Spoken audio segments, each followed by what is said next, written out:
That's right, we do the impossible every single day. So Garner, after 43 years, would you ever have imagined your company would be where it is right now? You know, my life has been a dream come true, and it's amazing that I've been able to build attractions and animatronics for theme parks all over the world. You know, this is a magical factory. It's like a giant toy factory. Our people can do everything, and they can make anything. Start to finish, big or small. This is a place full of such incredible talent. Hi, I'm Garner Holt. Welcome to Garner Holt Productions. At GHP here, we're in the business of designing and building animatronic mechanical magic. But for me, it's much more than just a business. I've been at it for pretty much my entire life. I founded this place when I was 16 and still in high school. I had big dreams then, but mostly I just wanted to build animatronics. We've been at it for more than 40 years now. We've learned a thing or two in that time, and it's helped us to create the best animatronic figures available anywhere. We've created more animatronics than anyone else in the world, excluding Disney, of course. We built some of the largest figures in the world and some of the smallest figures in the world, and everything in between. This is a unique industry. The tools and techniques we use to make our unusual creations are the product of decades of hands-on work. They come from tinkering, figuring out what doesn't work, and trying again and again to find out what does. This finding out is our most important asset: experience. At GHP, our experience has resulted in the delivery of thousands and thousands of animatronic characters to parks and attractions around the world, in 36 countries, on 6 continents, in hundreds of theme parks, museums, malls, and restaurants. You've probably seen our creations at a birthday party at Chuck E. Cheese. Maybe you've seen all 547, or a visit to the Disneyland Resort in California, where lots of our work can be found. Maybe a step back in time at Knott's Berry Farm, or a field trip to the Walt Disney Family Museum in San Francisco. Our animatronic characters are at the Magic Kingdom in Orlando and the Kingdom of Dreams and Magic in Tokyo. They're nearby in Osaka at Universal Studios Japan, over in Hong Kong and Shanghai, and in Beijing too. We've created magic for South Korea, dinosaurs for India, tigers and other animals for Cairo, camels for Dubai, and characters for Kiev. You'll find our creations throughout Europe, in the Netherlands, France, and Germany, at parks and attractions in all 50 states here in the United States, on the rails, or in a grocery store, a candy factory, a cave, a garden, a giant toy store, a Marine Corps base, blasts from the past, and museums featuring dinosaurs, lumber barons, historians, presidents, great thinkers, on ships and underwater. They're at every Disney and Universal resort around the globe. We've even been to Westworld. None of that just appears by shaking a magic wand. It takes a big place and a lot of talented people to make dreams come to life.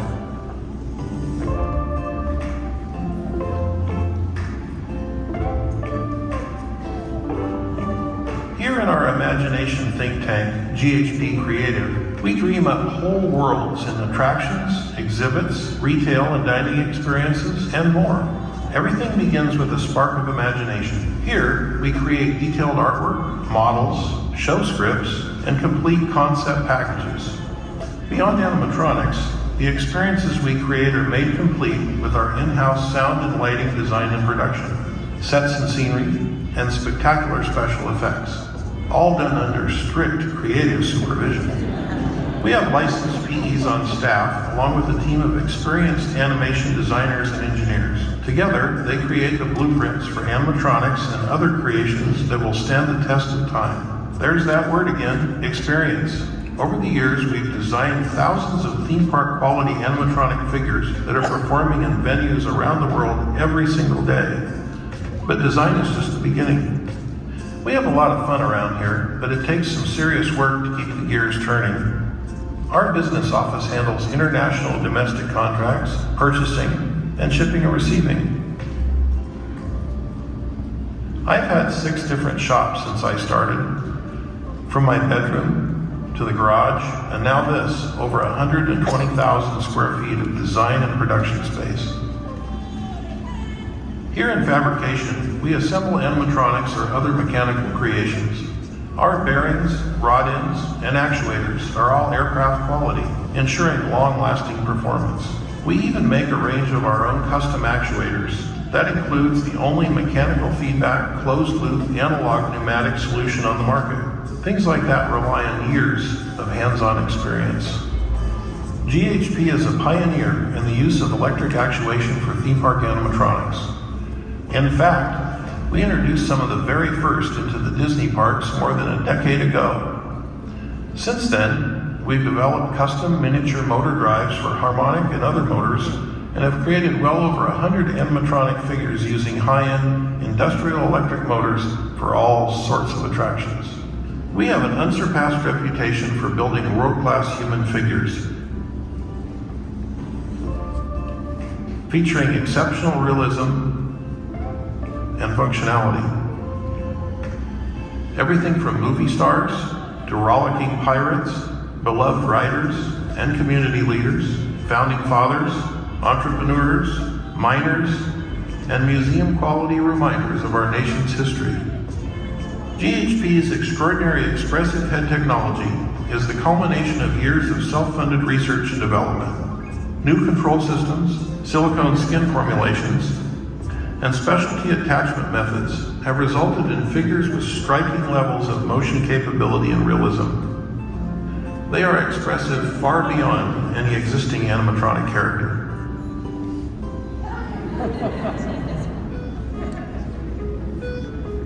So how do our amazing mechanical creations go from the designer screen to performing in attractions around the world? Our machine shop is stocked with cutting-edge Mazak and other machining centers, where we create a wide variety of unique parts. One of the busiest machines in the shop is the water jet. It creates everything from parts for base frames to components for mechanical heads, all with accuracy and repeatability. But even with those high-tech automated machines, much of our work still relies on manual machinery like lathes and mills. No two animatronic figures are alike, and the skills of the precision machinists are key in making our mechanical productions work. At GHP, we make things move. That usually means animatronics, but we also have lots of experience creating world-class show action equipment. That way, we can move, lift, drop, rotate, swing, and even blow things up, straight up, only to reset in seconds for the next guest. We've moved sea witches, meteors, mythic creatures, toy targets, dinosaurs, stunt shows, and even hippos. We have welders trained and certified in over a dozen different techniques and numerous types of welding processes, depending on the needs of the client and the product. With our 2 on-staff certified welding inspectors, we can create anything, any size, at a level of quality unmatched anywhere. Everything we do in the shop is guided by our quality assurance plan.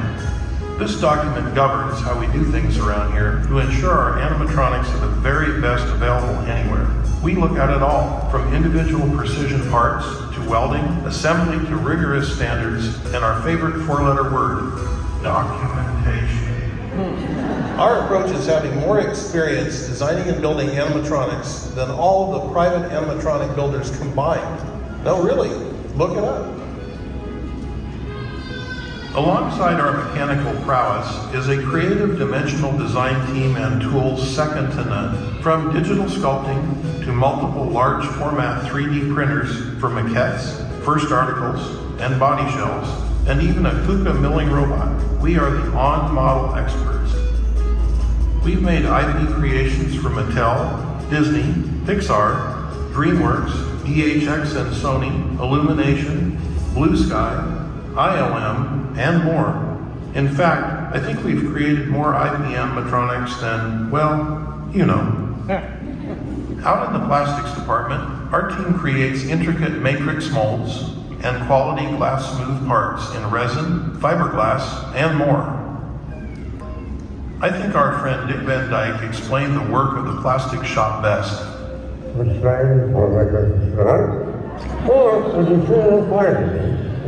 Our plastics department is outfitted with production equipment of all types: vacuum forming, composite layup, silicone spray, rotomolding, and many others. Our skingineering shop, registered trademark, is where we develop our unique custom formulations for silicone skins. Here we can make everything from human masks and hands to faces for Thomas the Tank Engine and friends, dinosaurs in the dark, fish, eels, car bumpers, and lots more.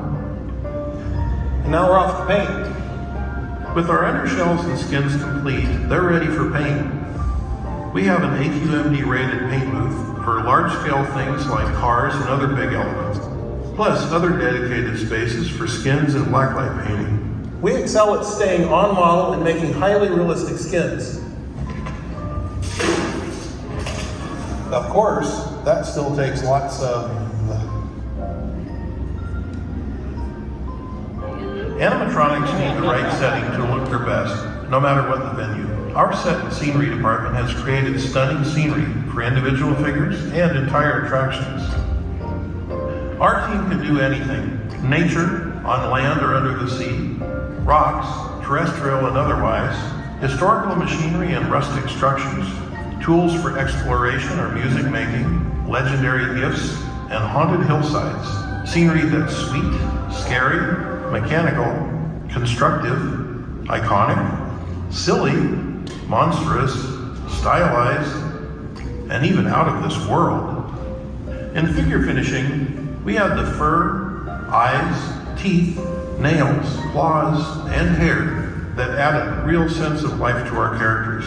Experience has taught us what looks good and what will last. Our world-class costume shop has helped our thousands of animatronic figures look their best. From pirates to presidents, princesses, dolls, even wizards and monkeys. Our electronics department is a UL 508 rated panel shop. That's a step up from when I used to make controllers out of cardboard cans in my garage. For a while, we even made our own mini controllers, hundreds of them. We can make anything from simple playback to complex MCC and SSC control cabinets for single or multiple figures and entire rides and shows. We're well versed in the specifications of the leading attraction companies. Everything really comes together in figure checkout and show programming. Our electronics and programming team have animated hundreds of characters around the world using a variety of tools and software. They make our animatronics come to life. Before they go out the door, all of our creations go through a thorough quality assurance inspection. Our work doesn't end when something ships. GHP's installation and commissioning team has experience in every corner of the globe. We have more show installation experience than any other private company, from single figures to entire attractions. I love what we do here at GHP. Every day, we make magical, well-built animatronics and other creations for our clients around the world.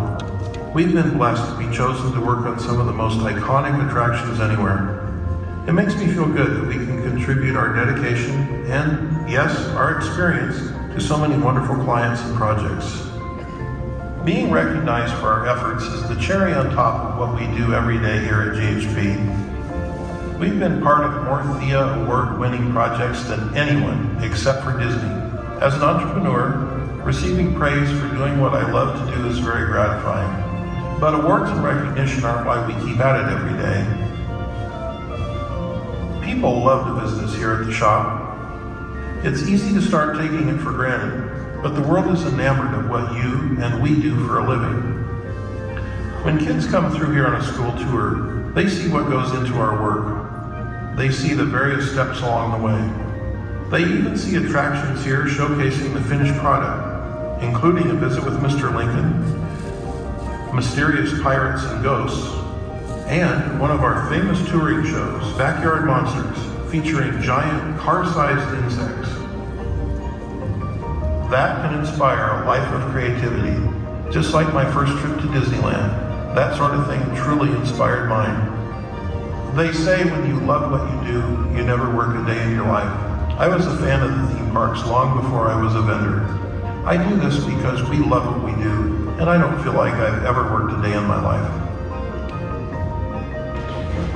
We're always evolving here at GHP, learning new ways and new materials to make magic, and we'll never stop. We want our experience to enhance the experience your guests have in your own creations. I hope we can collaborate with you on lots of new experiences in the future.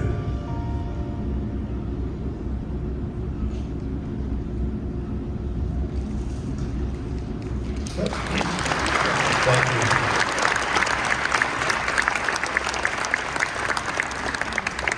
That all started in my bedroom 45 years ago. This coming July 29th is when I incorporated Garner Holt Productions. If any of you really were impressed with that film and would like to buy a dark ride later, I can see you out back here. It is true that we do a lot of fun things, and I have now a little slideshow, and I'm going to show you some of the very beginnings of GHP. If you see some pictures of me in here when I was a child or a teenager, I'm sure you'll be impressed with how well preserved I am, and I look almost the same as I did then.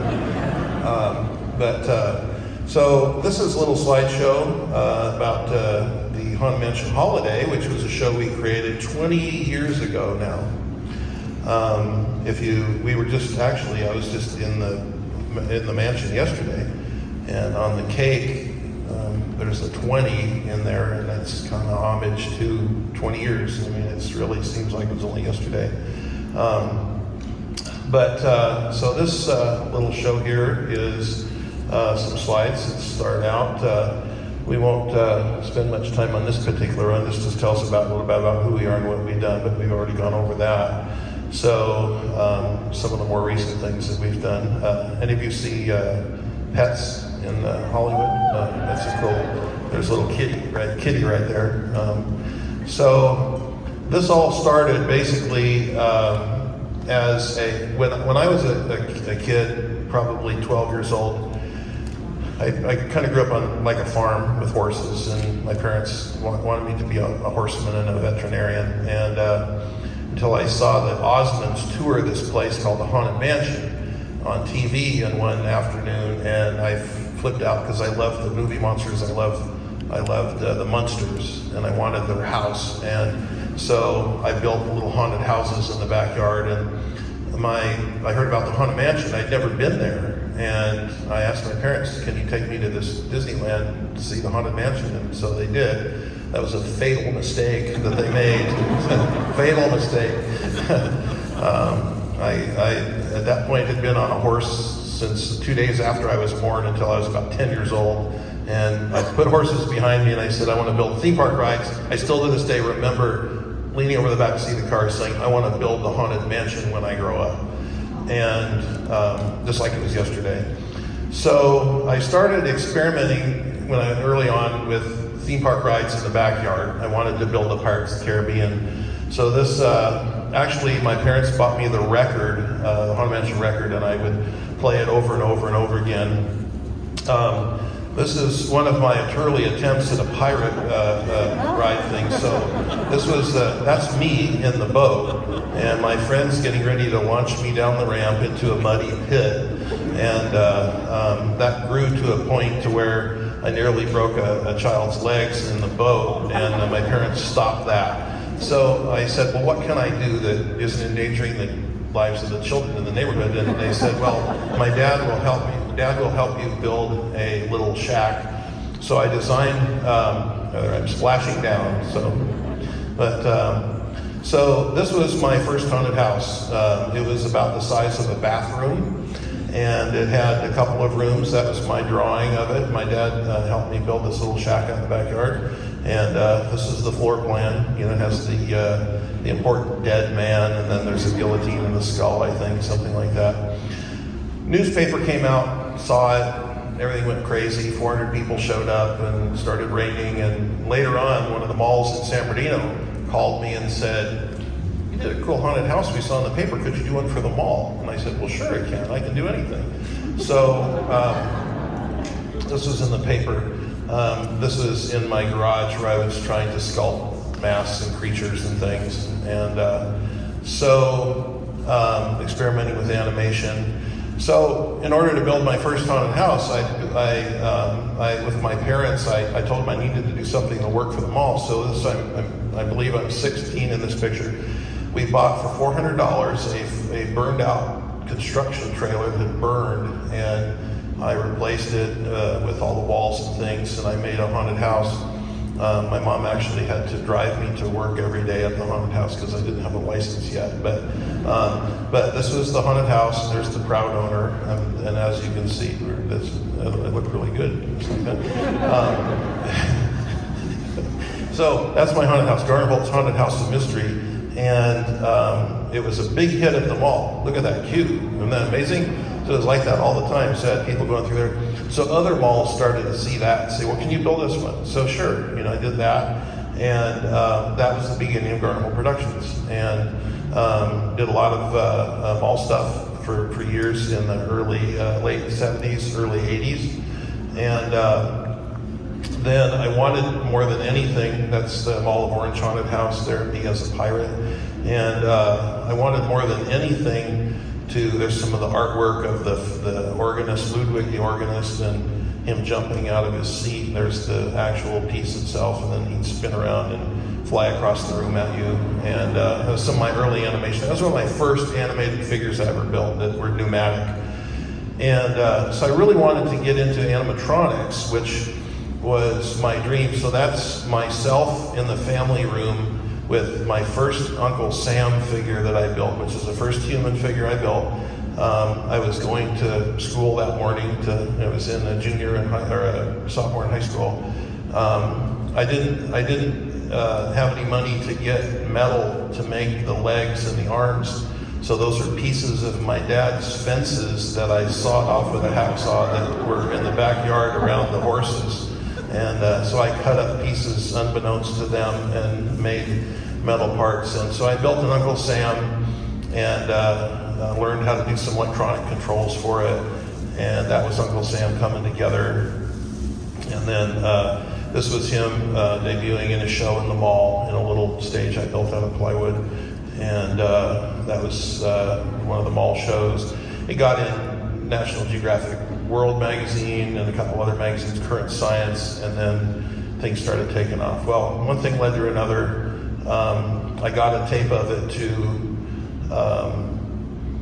there's the second Uncle Sam there, built a year later, and then it was a little more sophisticated, and that was a piece of my office in the garage that I put together. Started selling hands. Everybody has them now, but back in those days, nobody had them, and I was one of the first that started selling hands all over, chopped off hands all over the world, and which was kind of fun. Kept the business going. I don't know how that girlfriend talked me into that perm, but that sucks. But anyhow, so I sent my picture of my film of Uncle Sam to Disney. They called. We ended up developing a relationship, and one thing led to another. I started doing things for them, and one of the first things, I started working on parade floats and started working on store displays.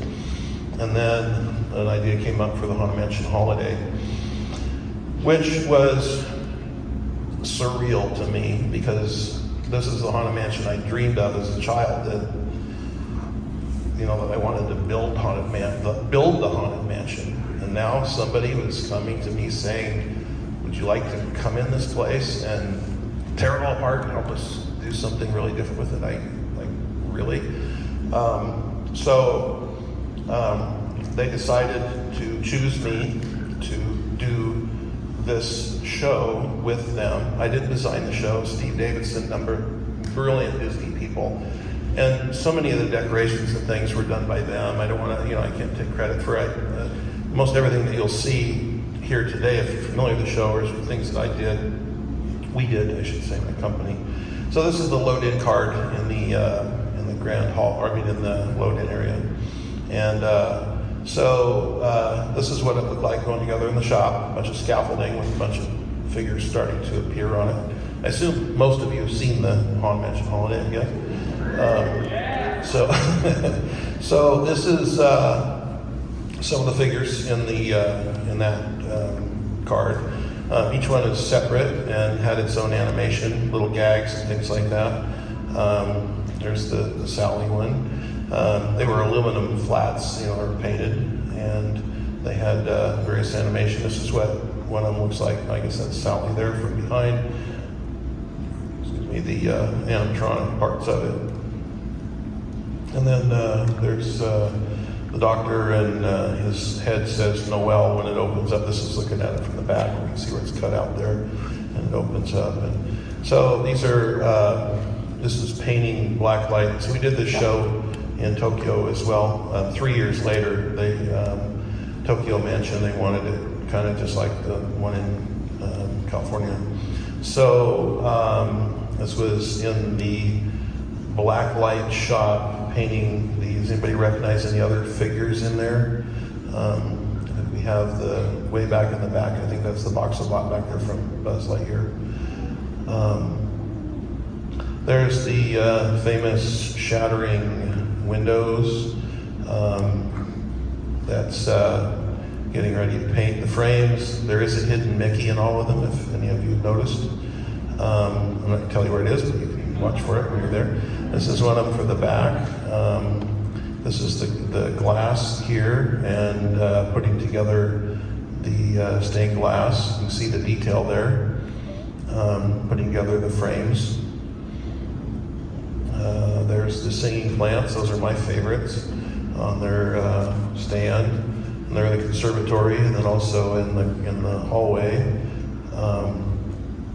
They're really cool. I think this is them getting ready to be painted there. So this is kind of putting them all together. Some of the mechanics, close up of the mechanics that make them swivel and everything.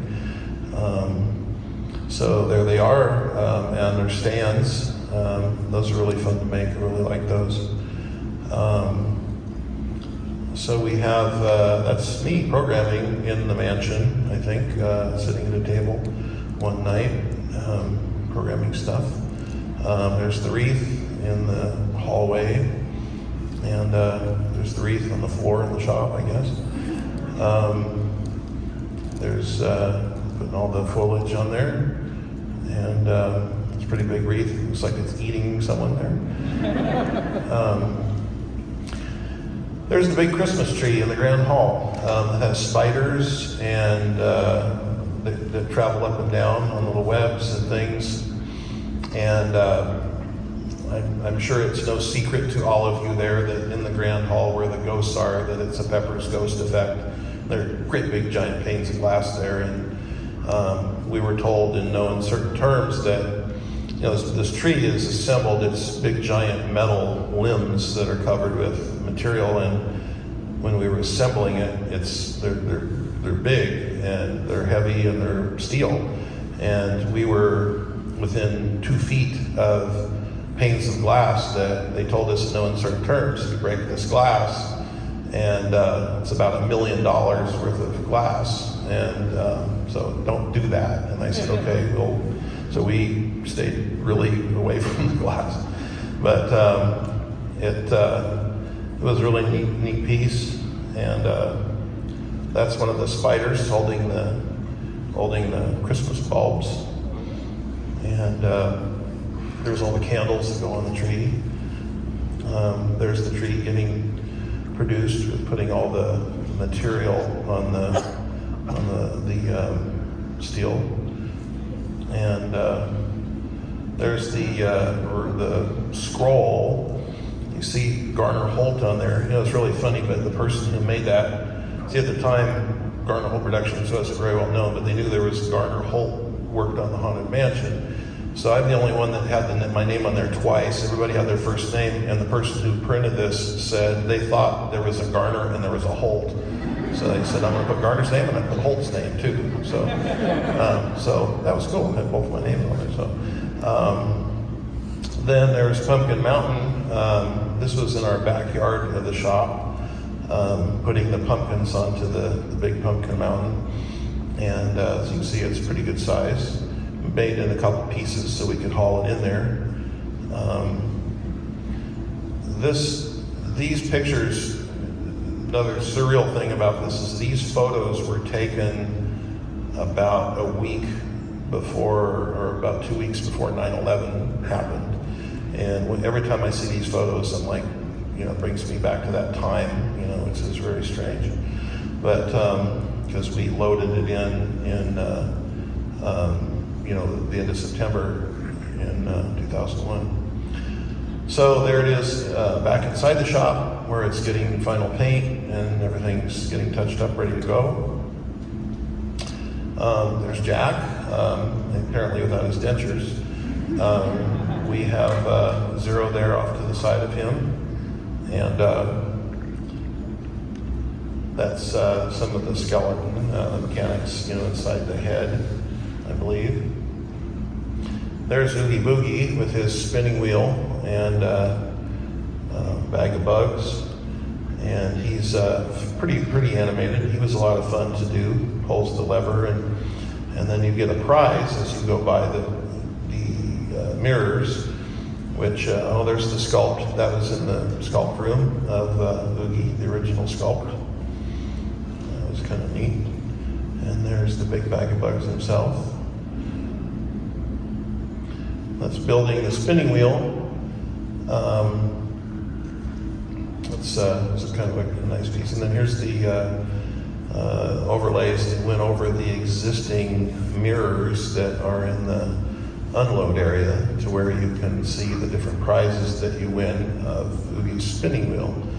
And I think that's some of the prizes there that we developed for inside that's kind of a neat shot, just getting them all ready to go ship down the park. And then, there's one of the gifts, the spooky gifts, which was a Christmas sock. And so there's about, I don't know how many years later, I don't know if it was probably more than 10 years later, we were asked to put in Sally across from Jack. That had always been intended, but it just got delayed. And so that's her. We did the gravestone and we did Sally there.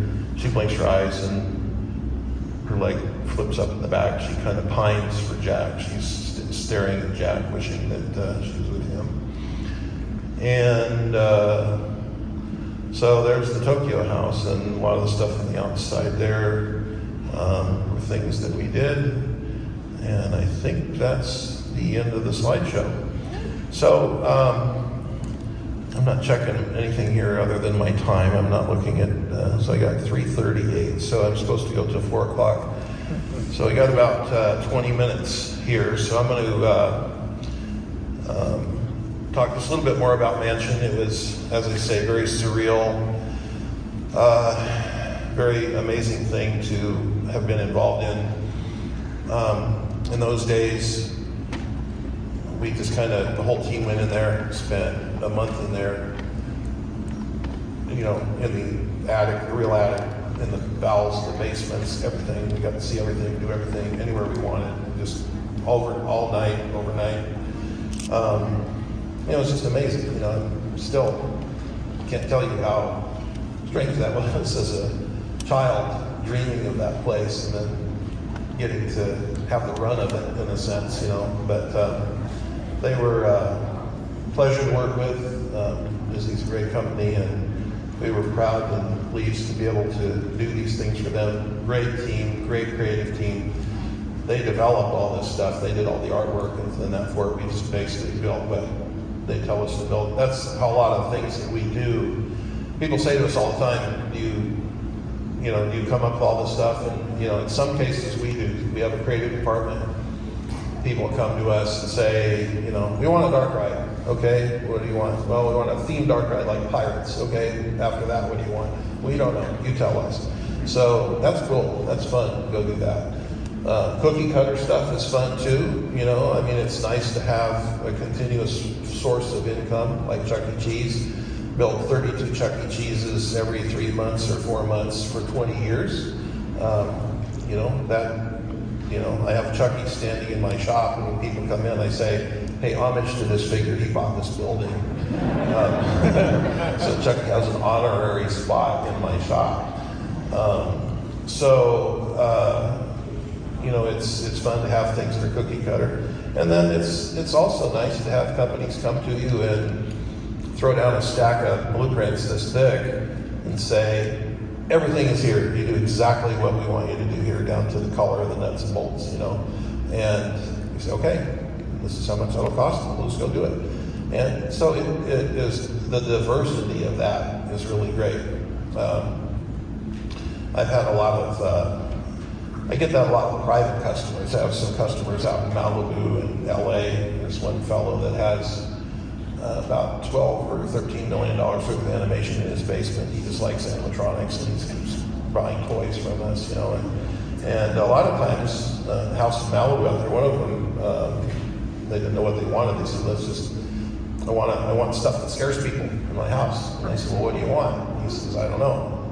I said, what's your budget? He says, I don't care. And I said, well, so I started thinking, what would I want in my house? If I had a house and an unlimited budget. So I said, well, you need a wolf that attacks people in the front door. They ring the doorbell, the wall rattles and bulges and flies open, and the wolf flies out and attacks people. The chain's pulling back, and he's drilling snot, he's spitting on you. And he said, okay, I'll take it. I said, well, you need a creature that jumps out of the planter, uproots a palm tree, and then flies up and spits on people right by the pool and knocks everybody into the pool. I said, okay, I'll take that. And we have an alien, and then, so it goes on and on and on. And years ago, we did Michael Jackson's house, in a place in San Diego, they called it Neverland. And he wanted, Indians, pirates, and birds, and monsters. So we did. We do a lot of things for private individuals, dignidad, people like that. We have a lot of retail.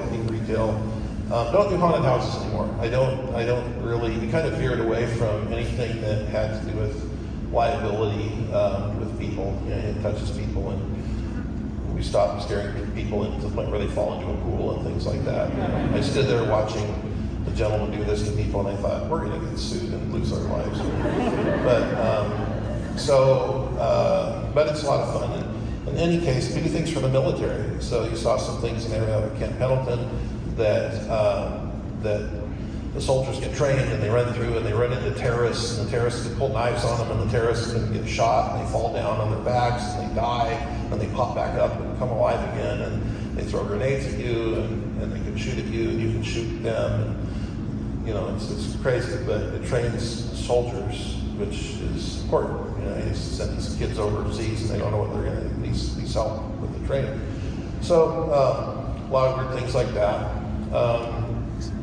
But all in all, it's great to do things that entertain, educate, inform, make people happy. But it is a dream come true. I've lived a dream come true. Never spent a single day in college. I tested out of high school when I was in my junior year. Never even went to my senior year.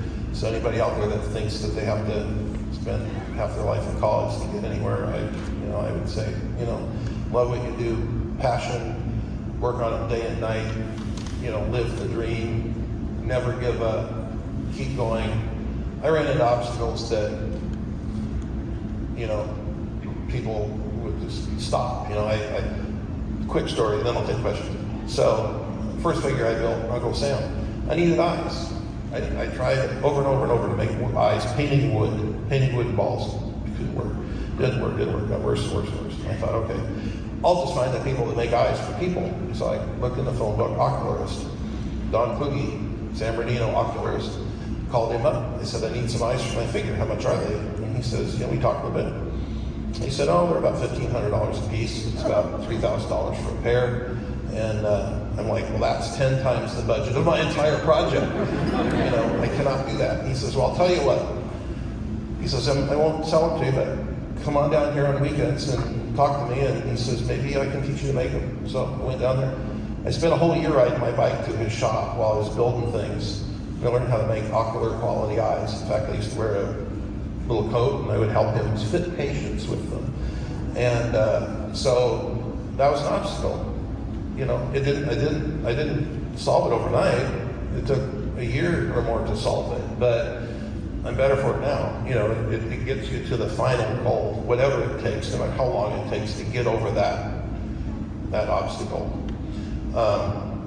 So that's kind of been the story of my life, is just persevering through pitfalls, of which I've had 1,000 of them. I'm doing a book. We're going to have a book soon. Maybe you'll all hopefully be able to read some of the great stories that I've been through. But I'm no smarter than anybody else. I'm no more money than anybody else. I just love what I do and want to keep doing it as long as, you know, good Lord lets me do it.